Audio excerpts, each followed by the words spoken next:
I'm going to start out by saying that I know this review is probably too late at this point, considering that the game was released on the 9th for PlayStation, on the 12th for adults, but hey, I'm not known for...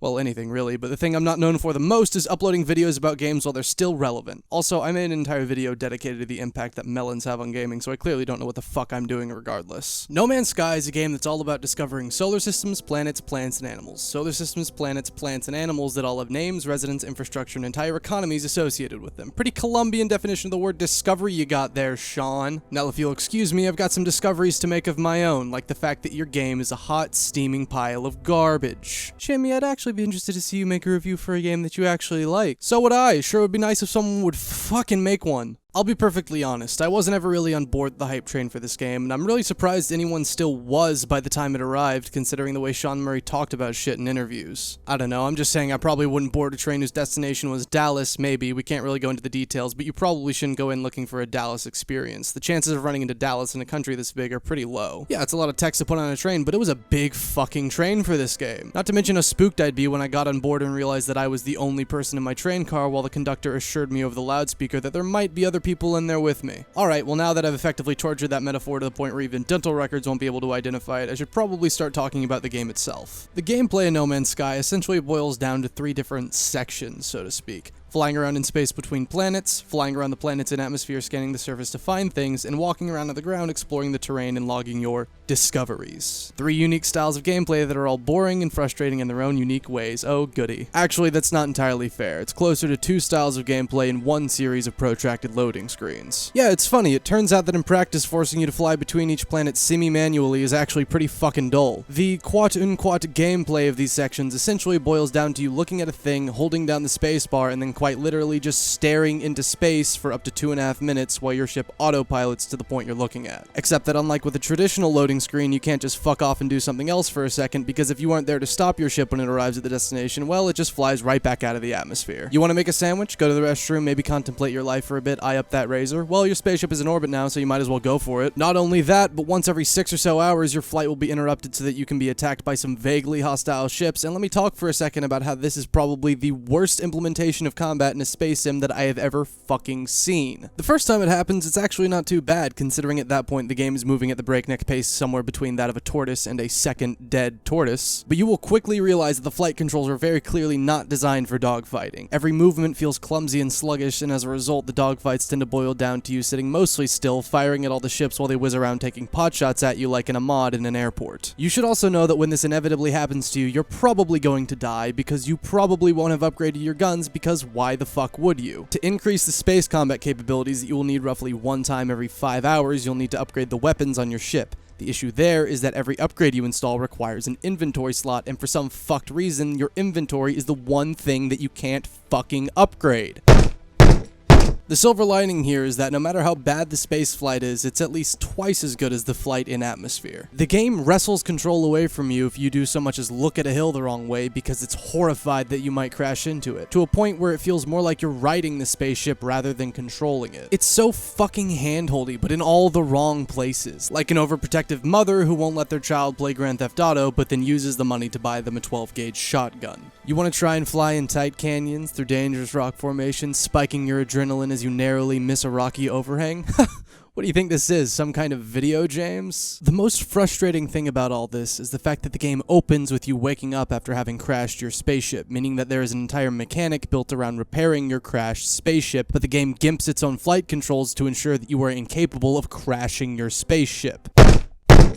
Okay, obviously that's harder to implement than I'm making it sound right now, but barring that entire thing, you could just have it destroy the spaceship when you crash into shit. I mean, it's fairly evident that you're fine with punishing the player for shit outside of their control, so why not let them make mistakes for themselves? You know, kinda like how a video game works. Anyways, while you're flying around the planet, you can politely ask your ship to land somewhere so that you can get out and actually explore this new and exciting world that is functionally identical to all the other new and exciting worlds that you've already been to. Once on the ground, you can do one of 3 things: scan and document the life forms around you, gather minerals minerals and materials, and search for signal scanners, and you'll be happy to hear that all these activities all mesh very well with the rest of the game, meaning that they're all pointless and boring. As I mentioned earlier, the whole discovery element is completely broken by the fact that you very clearly aren't discovering the shit you're naming. It's kind of like if I walked into your house, pointed at your dog, and proclaimed that its name is Bankswith. That's not a fucking discovery, that's a home invasion, albeit an oddly motivated one. The resource gathering isn't much better. You can only really use the resources you collect to recharge and upgrade your equipment so that you're marginally better at collecting resources. The only items you can craft aside from upgrades are keys and other materials required to make different upgrades. It's the fucking Ouroboros of resource collection, except in this version it ends when the snake digests its own asshole. What is supposed to drive me to mine these materials if the reward is just being marginally better at mining these same materials? It's not even like Minecraft, where when I inevitably get bored I can build a giant dick, or a functioning graphing calculator, or a second giant dick. So that just leaves the signal scanners, which are probably the most interesting part of the game, in the same way that I would be the most interesting person in a fucking cemetery, because even in that example you could probably make a compelling case for a few of the corpses. The signal scanners give you directions to one of four things: a monolith, a transmission, and two other things that don't matter because they only serve as new avenues for upgrades. Monoliths are used to learn bits and pieces about the languages and cultures of the alien races in No Man's Sky, which was the first thing that actually got me excited to start exploring, at least until I realized that the cultures begin and end with warrior, trader, and robot, and the language system had the depth of Mount fucking Everest. Hey Sean, you know what would really undermine a language learning mechanic in a video game? Having the translations be in broken English. Kind of inherently makes it less rewarding if even when you reach the highest mastery possible of a skill, you're still piss fucking poor at it. Is Hello Games staffed entirely by giraffes? Because that would at least explain the sheer amount of fucking oversight on display here. Moreover, when you activate a monolith, it vomits out a paragraph of gibberish in an alien language, and your astronaut describes some crazy head trip that's happening while you stare at a gray wall. It's like they say in every writing class: tell, don't show, never show. Showing is for the gays. This is Sharia law storytelling, and you will speak when fucking spoken to. The game then asks you to pick from a list of options what to do given that block of gibberish you've been shown. If you choose the right option, you're graced with knowledge of the alien language, and your standing with that race is increased. So you have to know the language to learn the language, you fucking giraffes. What's next? Are you gonna tell me transmissions send you out to find crashed spaceships that you can then claim and repair?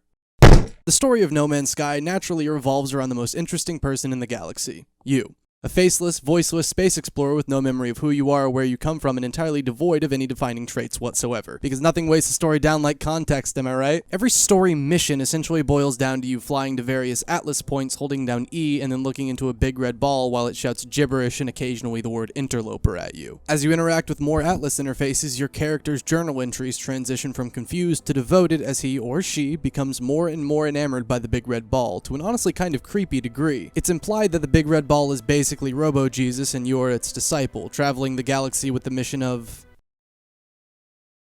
it's your destiny, I guess? Anyways, the objective you're given is to collect 10 Atlas Stones, which you can receive by either finding a space station that sells them on the galactic market, grinding for hours to get the money required to pay for one, and then flying back to the space station to buy it, or alternatively walking up to an Atlas interface and saying, yeah. Even when choosing the say yes path, the constant need to stop and make fuel for your ship makes this an obnoxiously long process. I did the math, and I could have made almost 200 frozen waffles in that time. Would have cost me about as much money, and at least then I'd have something to fucking show for it. So what's the payoff for doing all this? Dunno. I got all the way to the final stretch when the game informed me that I hadn't looked at the arbitrary required amount of plants to say yes this time. I warped to the next system to find some animals to stare at, and the game promptly deleted my Atlas waypoint and took away my directions to finish the game. I somehow managed to stumble across another Atlas interface, but because I didn't get the Atlas stone from the last one, the big red ball essentially told me to go fuck myself. At that point, I decided that if the game was going to actively fight me trying to finish it, then maybe I didn't need to see Mr. Pilot Man and the big red ball consummate their marriage after all. If you didn't finish the game, how do you expect to review it? Get the fuck out of me. I played this game for 15 hours despite wanting to quit halfway into the first. I've had relationships I was less dedicated to than that. Now, a lot of people are attacking Sean Murray for lying about the game before it was released, but I want to point out really quick that none of us know what the reason for that is. He could have signed an NDA that kept him from saying anything about the design changes. Maybe he felt his hands were tied by Sony and the only real option he had was to go radio silent. Maybe there's a goblin living in his head that will kill his family if he speaks in definite terms. The point I'm trying to make here is that there's no way for us to know why things turned out the way they did. And it's honestly unfair to put all the blame on Sean Murray without having the full story. I mean, yeah, there is the possibility that he purposefully misled everyone. Maybe Sean Murray is the Goblin, but again, there's no way for us to know. You might remember that I started this review with the phrase "No Man's Sky is," and I want to come back around to that. I can honestly say that I don't know what the fuck No Man's Sky is supposed to be. Before it was released, I was under the impression that this was a game all about exploring and discovering places no one has ever seen before. But given the aforementioned economy, infrastructure, and intramural softball teams on every planet, you'd have to be pretty fucking hard-pressed to say that you discover anything at all. Can you call a game a shooter if every enemy on every level is already dead and all you can do is shoot the bodies and call them names? I mean, I guess you technically could. You could also call me consistent, but that wouldn't make it true. And regardless, there doesn't seem to be much point to doing so, and that's the crux of the issue here. I don't understand what the point of doing anything in No Man's Sky actually is. You can collect rocks and elements to upgrade your multi-tool so that you're better at collecting rocks and elements, or you could explore the various planets, which you'll quickly find out is about as rewarding as going on a year-long people-watching expedition across Asia. Sure, a few of them may have their own quirks, but the memories are going to bleed together once you come to the realization that they all look the same. You know what? Maybe I'm not giving this game enough credit. Maybe it's actually just an extended metaphor for our lives, our journeys and expeditions in life that are initially new and exciting to us, that are eventually reduced to nothing more than a daily commute. We operate on a routine day in and day out that repeats itself to the point where it becomes maddening and we're left to ponder.